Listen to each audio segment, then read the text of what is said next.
میرے دوستوں کو غور فرمائیے گا، اللہ تعالیٰ تو قرآن میں آیتیں اٹھا رہا ہے بتوں کے بارے میں، لیکن بعض لوگ اتنے ظالم ہیں کہ وہ آیتیں نبیوں اور ولیوں پر پڑھتے ہیں۔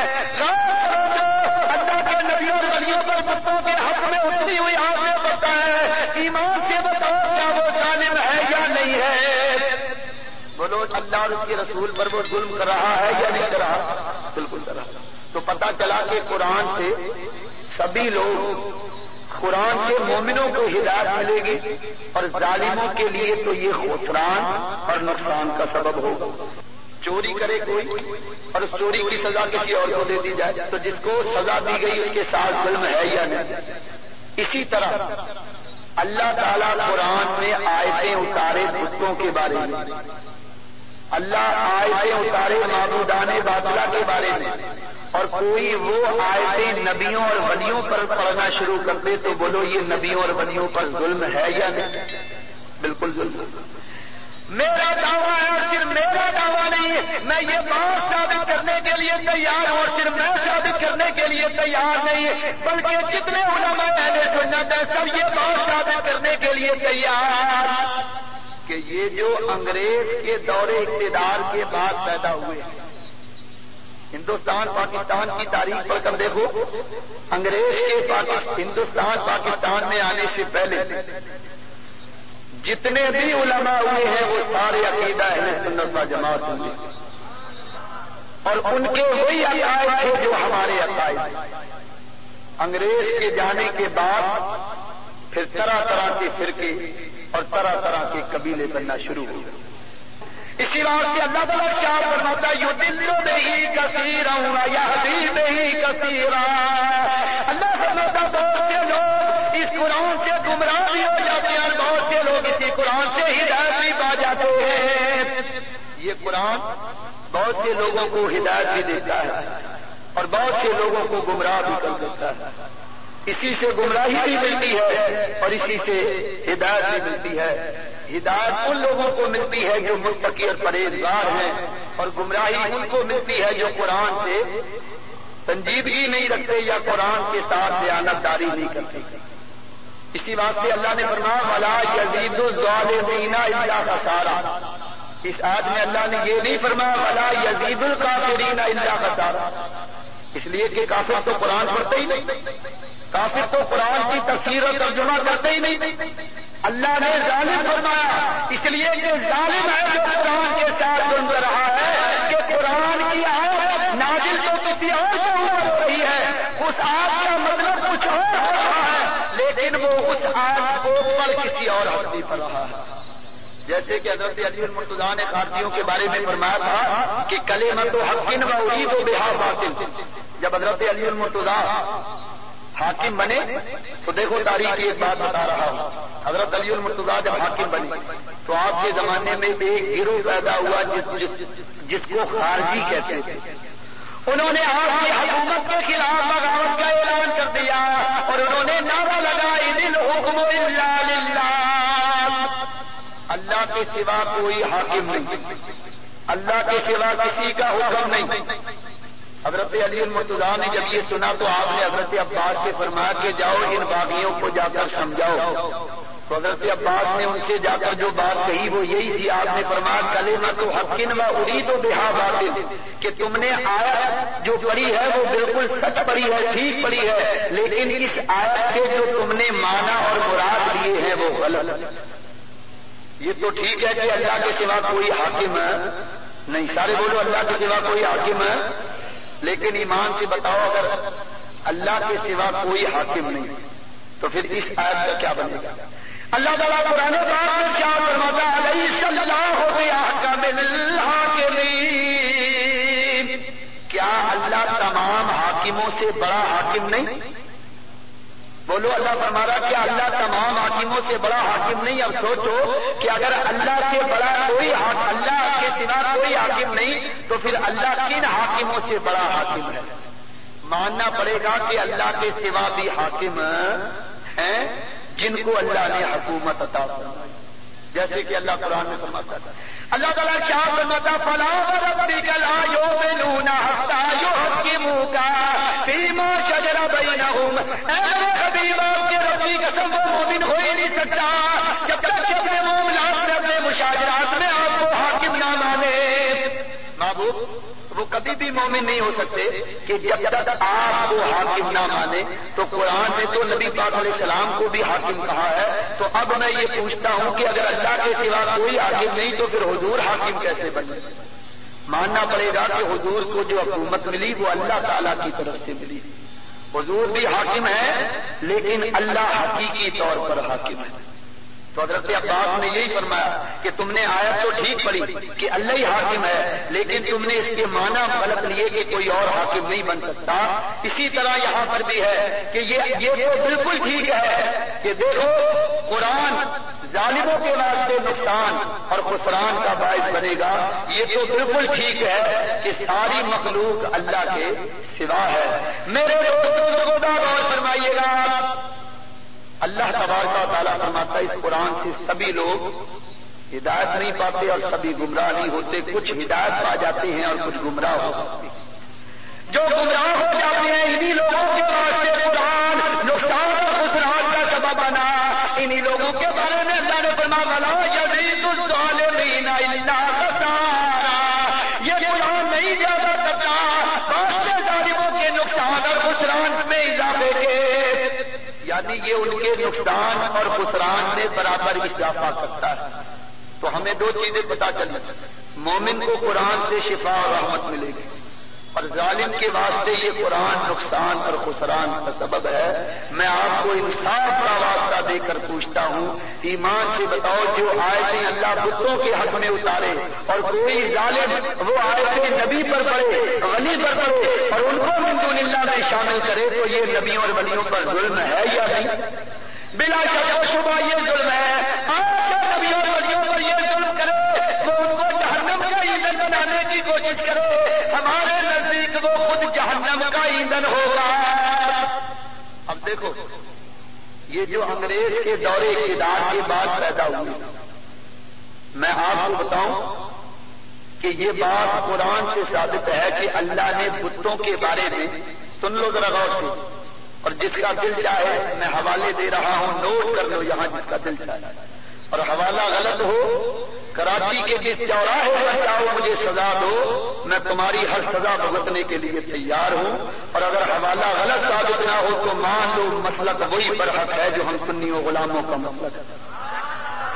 اب دیکھیے میرا یہ دعویٰ ہے کہ میرا بھی تمام علماء کا یہ دعویٰ ہم یہ ثابت کر سکتے ہیں کہ قرآن میں بتوں کے لیے اللہ نے ایک لفظ ارشاد فرمایا ہے من دون اللہ. کیا ارشاد فرمایا؟ اس لفظ کو ذرا پڑھ لو میرے ساتھ من دون اللہ. سب پڑھو من دون اللہ من دون اللہ. اس لفظ کی گردان اور تکرار میں اس لیے کرا رہا ہوں کہ یہ لفظ بار بار آج کی تقریر میں آئے. من دون اللہ کے معنی ہیں اللہ کے سوا اور یہ دعویٰ ہے کہ قرآن میں یہ لفظ جس جس جگہ بھی استعمال ہوا ہے وہاں اس سے مراد بت لیے گئے ہیں جن کی کافر لوگ پوجا کرتے ہیں. میرے دوستوں بزرگوں غور فرمائیے گا من دون اللہ اللہ کے سوا. اب یہ کہتے ہیں کہ جناب اللہ کے سوا ساری مخلوق اللہ کے سوا سارے نبی اللہ کے سوا سارے ولی اللہ کے سوا. اس لیے نبی بھی اللہ کے سوا ولی بھی اللہ کے سوا لہذا یہ من دون اللہ میں شامل ہے. میں یہ کہتا ہوں اس میں کوئی شک نہیں کہ ساری مخلوق اللہ کے سوا ہے. نبی بھی اللہ کے سوا ولی بھی اللہ کے سوا لیکن وہ من دون اللہ میں داخل نہیں. وہ اللہ کے سوا تو ہے لیکن من دون اللہ میں شامل نہیں. من دون اللہ میں شامل ہیں بت. آئیے اس معنی کو میں قرآن سے ثابت کرتا ہوں. میرے دوستوں کو قرآن کی سورہ انبیاء آیت 57 سے لے کر 67 تک یہ نوٹ کر لو جس کا دل چاہے. 57 سے 67 تک اور سورہ انبیاء اور اس کی تفسیر جس کتاب سے میں نے لی وہ قصص القرآن لکھنے والے مولوی حفظ الرحمان چوہاروی مکتبہ فکر دیوبند جلد اول صفحہ 147 148 149 میرے پاس جو ہے اس کے یہ صفحے ہیں، جس کا دل چاہے آئے، میں دکھانے کے لیے تیار ہوں کہ قرآن نے من دون اللہ بتوں کو کہا۔ میرے دوستوں کو زمانہ اللہ کے پیارے خلیل حضرت ابراہیم علیہ السلام کا، حضرت ابراہیم علیہ السلام اللہ تبارک و تعالیٰ کے خلیل ہیں۔ وَاتَّخَذَ اللَّهُ إِبْرَاهِيمَ خَلِيلًا، اللہ فرماتا ہم نے ابراہیم کو اپنا دوست اور خلیل بنایا۔ یہ وہی خلیل اللہ ہے جو 4000 نبیوں کے بعد، یہ وہی خلیل اللہ ہے جنہوں نے خانہ کعبہ کو تعمیر کیا، یہ وہی خلیل اللہ ہے کہ جنہوں نے مقام ابراہیم پر کھڑے ہو کر کعبہ کی تعمیر کی، اور اس مقام ابراہیم پتھر پر آج تک ان کے پاؤں کے نشان موجود ہیں۔ حضرت ابراہیم علیہ السلام کا زمانہ آ گیا، آپ کی قوم بتوں کی پوجا کرتی تھی، اور آج جانتے ہیں ہمارے نبی پاک علیہ السلام کی قوم بھی بتوں کی پوجا کرتی تھی۔ حضور علیہ السلام کی بعثت سے پہلے مکہ مکرمہ کے اندر 360 خانہ کعبہ کے اندر 360 بت رکھے ہوئے تھے۔ یہ واقعہ آپ نے پہلے بھی سنا ہوا کہ حضور کی آمد سے پہلے خانہ کعبہ میں 360 بت رکھے ہوئے تھے یا نہیں رکھے ہوئے تھے، اور ہر قبیلے کا الگ خدا، بارش برسانے کا خدا الگ، ہوا چلانے کا خدا الگ، لڑکا دینے کا الگ، لڑکی دینے کا الگ، بیڑے کرانے کا الگ، بیڑے خرچ کرنے کا الگ، اور رزق دینے کا الگ، موت دینے کا الگ، طرفہ تماشا بنا ہوا، ہر کام کے لیے الگ خدا بنایا ہوا۔ کوئی تانبے کا خدا، کوئی پیتل کا خدا، کوئی لوہے کا خدا، کسی نے بہت زیادہ تیر مارا تو چاندی کا خدا، عجیب تماشا بنا ہوا۔ اور جہالت کا یہ عالم تھا کہ سفر پر جا رہے ہوتے تھے، ریگستان میں اونٹ پر سوار ہے، راستے میں اگر خدا کی ضرورت پڑ گئی، اونٹ کو ریت پر کھڑا کیا، اس کا دودھ ریت پر دھویا، اور اس دودھ ملی مٹی سے خدا بنا کر اس کی پوجا شروع کر دی۔ یہ جہالت کا عالم کا قدم قدم پر خدا بنائے ہوئے ہیں، کوئی کس حاجت کے لیے خدا ہے، کوئی کس حاجت کے لیے خدا ہے۔ تو اللہ نے انہی خداؤں کے لیے، انہی باطل معبودوں کے لیے قرآن میں من دون اللہ کا لفظ ارشاد فرمایا۔ تو حضرت ابراہیم علیہ السلام کا جب زمانہ آیا تو آپ کی قوم بھی بتوں کی پوجا کیا کرتی تھی، بتوں کی پجاری تھی۔ حضرت ابراہیم علیہ السلام نے اپنی قوم کو اللہ تبارک و تعالیٰ کی توحید کا پیغام دیا۔ آپ نے فرمایا تم کیسے دیا چلو، اپنے ہاتھ سے ان کو بناتے ہو اور پھر انہیں کی پوجا کرتے ہو، اپنے ہاتھ سے ان کو تراشتے ہو، ان پر رنگ و روغن کرتے ہو، ان کے ہاتھ اور پاؤں بناتے ہو، زبان، آنکھ اور کان بناتے ہو، اور پھر انہی سے حاجتیں مانگتے ہو۔ جب ابراہیم علیہ السلام نے ان کو توحید بیان کی، اللہ کی الوہیت کا سبق دیا اور کہا کہ ایک اللہ کو مانو، تو آپ کی ساری قوم آپ کے خلاف ہو گئی۔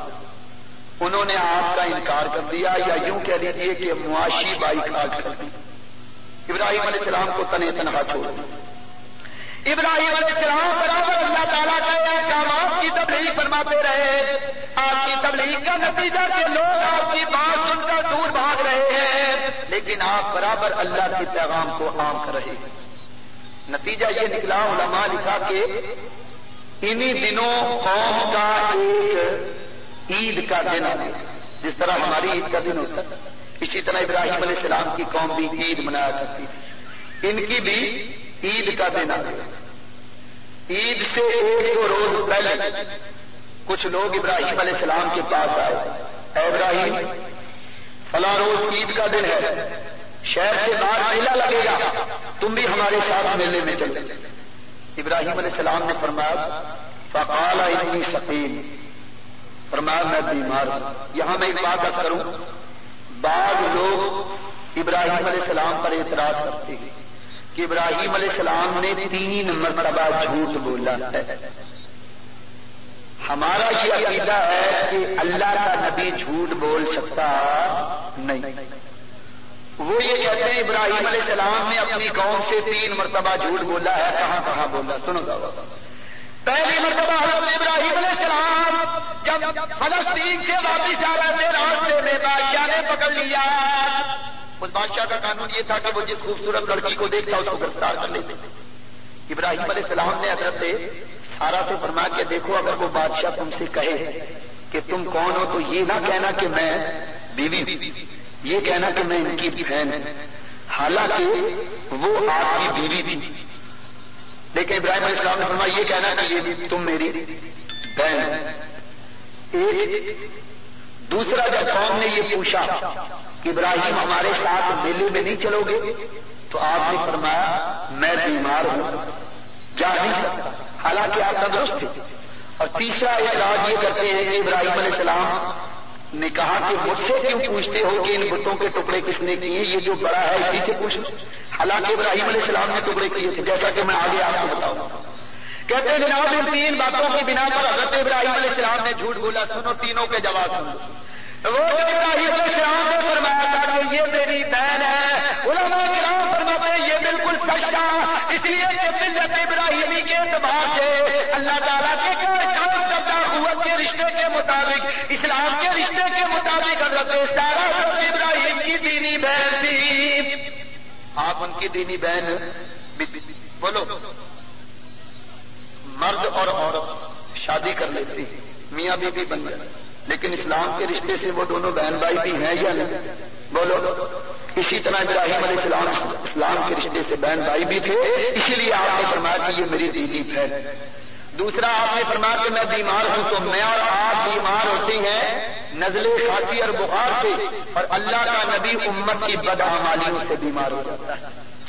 آپ نے اپنی قوم کو بت پرستی کرتے ہوئے دیکھا تو اس کے غم میں بیمار ہو گیا، فرمایا کہ میں تو بیمار ہوں۔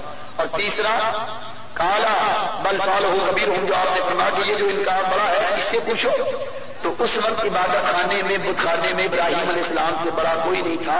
یہ بھی آپ نے اپنی طرف اشارہ کر کے فرمایا تھا کہ تم اس سے کیا پوچھتے ہو۔ میرے دوستوں فرمائیے گا، جب آپ نے یہ فرمایا کہ میں بیمار ہوں، تو حضرت ابراہیم علیہ السلام کی قوم یہ ستاروں پر بھی یقین رکھتی تھی۔ وہ قوم یہ سمجھی کہ شاید ابراہیم علیہ السلام کسی منحوس ستارے کے اثر میں آ گئے ہیں اور اس کی وجہ سے بیمار ہو گئے۔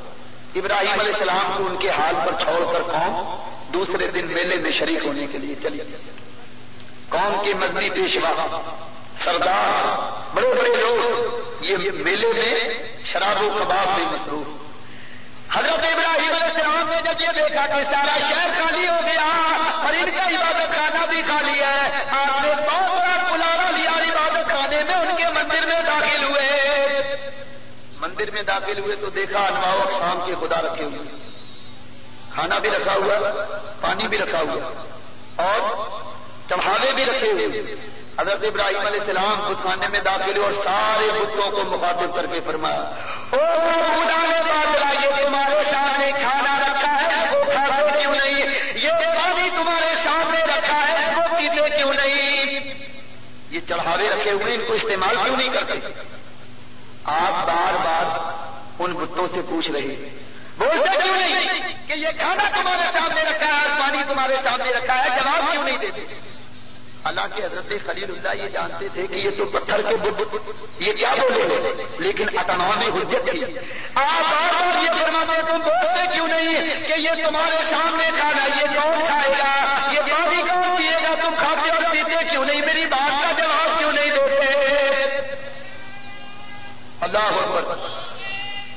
یار جب کوئی جواب نہیں آیا تو اب حضرت ابراہیم علیہ السلام نے اس کلہاڑے سے سارے بتوں کے ٹکڑے ٹکڑے کر دیے۔ وہ جتنے ان کے معبودان باطلا کے سارے معبودوں کو، سارے ان کے دیوتاؤں کو ٹکڑے ٹکڑے کر دیا، ریزا ریزا کر دیا، سب کو توڑ پھوڑ دی۔ اور جو بڑا بت تھا کلہاڑا اس کی گردن میں لٹکایا اور خاموشی کے ساتھ بت خانے سے باہر نکلا۔ بت خانے سے باہر نکل کر اپنے گھر آ گئے اور شام ہونے کا انتظار کرنے لگے۔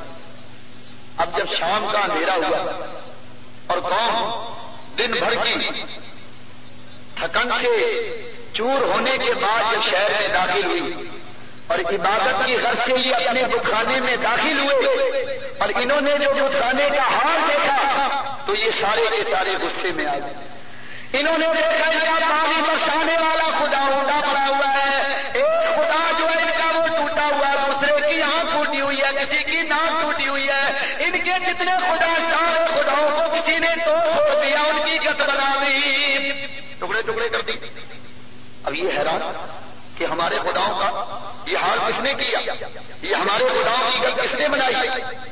تو انہوں نے آپس میں بات اور کہنے لگے کہ یہ کیا ہو گیا؟ ابھی جب ہم جانے لگے تھے تو بالکل سب ٹھیک تھا، یہ اچانک بعد میں کیا ہو گیا؟ انہوں نے کہا قالوا من فعل هذا بآلهتنا انه لمن الظالمین، کہنے لگے کہ یہ تو بلا شک و شبہ ظلم ہے، یہ کون ہے جس نے ہمارے خداؤں کو ٹکڑے ٹکڑے کر دیا اور توڑ پھوڑ دیا؟ ان میں سے کچھ لوگوں نے کہا کہ مجھے ہمیں یاد ہے وہ ایک نوجوان ہے جو عجیب قسم کی باتیں کرتا ہے، جو یہ کہتا کہ اللہ کو مانا کرو، اس کی تعلیم پر عمل کیا کرو۔ ہو نہ ہو ہمارے بتوں کی یہ گند اسی نے بنائی، ہمارے بتوں کو جو ٹکڑے ٹکڑے کیا ہے تو اسی نے کیا ہے۔ انہوں نے پوچھا کہ اس کا نام کیا ہے؟ تو کہا ان کا نام ہے ابراہیم۔ اب قوم کے جو سردار تھے انہوں نے کہا اگر ہمارے خداؤں کو اس ابراہیم نے ٹکڑے ٹکڑے کیا ہے تو کل صبح اس کو ہمارے دربار میں پیش کیا جائے۔ رات صبح کا وقت کیا، انہوں نے حضرت ابراہیم علیہ السلام کو پکڑ لیا اور آپ کو پکڑنے کے بعد بادشاہ کے دربار میں پیش کر دیا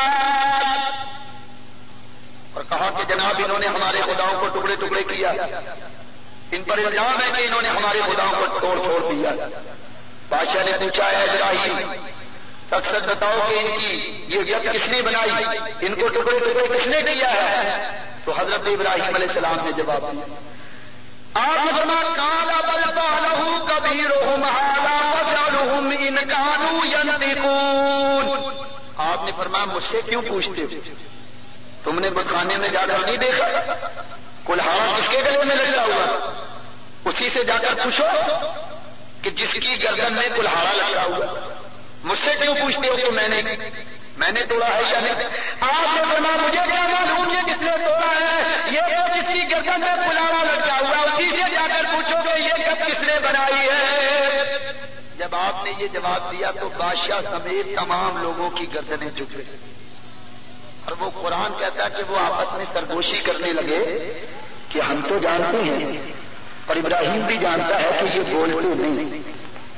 انہوں نے کہا لقد علمت ما هؤلاء ينطقون، اے ابراہیم تم کو جانتا کہ ہمارے خدا بول نہیں سکتے، ان کو زبان نہیں ہے، یہ کلام نہیں کر سکتے، یہ بولتے نہیں، یہ بات کو تو اچھی طرح جانتا ہے۔ ابراہیم تجھے معلوم کہ یہ بولتے نہیں پھر بھی تو سوال کرتا ہے۔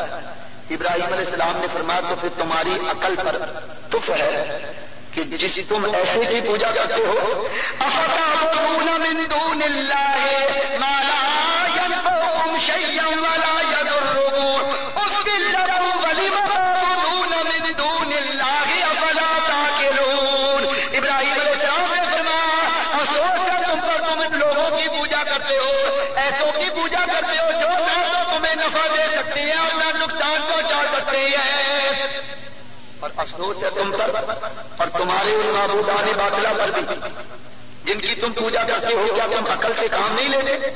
تو دیکھو ابراہیم علیہ السلام فرما رہے افتعبدون من دون اللہ، جن کی تم پوجا کرتے ہو اللہ کے سوا، من دون اللہ کا لفظ کہ وہ ما لا ينفعكم شيئا ولا يضركم، نہ تو تمہیں نفع پہنچا سکتے ہیں اور نہ نقصان پہنچا سکتے ہیں۔ افسوس ہے تم پر، ولم تعبدون من دون اللہ، اور تمہارے ان معبودوں پر جو اللہ کے سوا ہیں ان پر بھی افسوس ہے۔ افلا تعقلون، کیا تم عقل نہیں رکھتے؟ میرے دوستوں وہ خلیل اللہ نے جو خطبہ بلیغہ ارشاد فرمایا، آپ نے وعدے کر دیا، فرمایا یہ جو معبودان باطل اللہ کے سوا ہے ان میں یہ تو تمہیں نفع دے سکتے ہیں اور نہ نقصان پہنچا سکتے ہیں، اس لیے تم ایسے لوگوں کی پوجا کرتے ہو جو نہ نفع دے نہ نقصان دے، تم عقل سے کام۔ تو قرآن سے پتا چلا کہ من دون اللہ کون ہے؟ سارے بولو قرآن سے پتا چلا کہ من دون اللہ کون ہے؟